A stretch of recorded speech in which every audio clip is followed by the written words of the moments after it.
Macron s'est exprimé lors d'une visite officielle en République démocratique du Congo.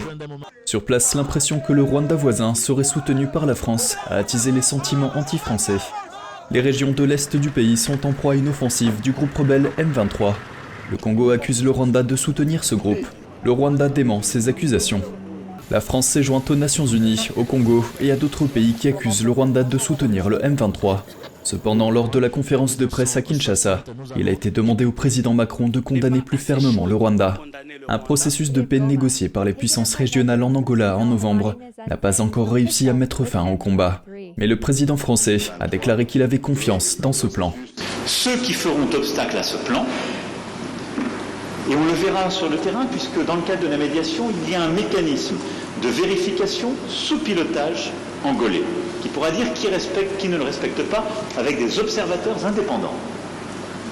Ceux qui feront obstacle à ce plan savent à quoi ils s'exposent, y compris à des sanctions.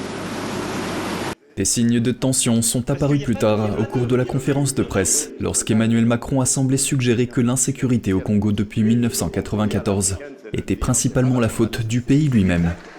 Et depuis 1994, et ce n'est pas la faute de la France, pardon de le dire dans des termes aussi crus, vous n'avez pas été capable de restaurer la souveraineté, ni militaire, ni sécuritaire, ni administrative de votre pays. C'est aussi une réalité. Il ne faut pas chercher des coupables à l'extérieur de cette affaire.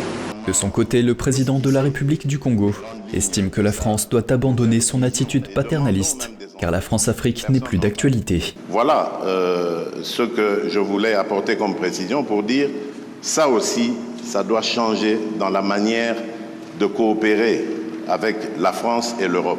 Regardez-nous autrement, en nous respectant, en nous considérant comme de vrais partenaires, et non pas toujours avec un regard paternaliste, avec l'idée de toujours savoir ce qu'il faut pour nous et non pas pour... Les échanges entre les deux présidents se sont terminés par une accolade cordiale.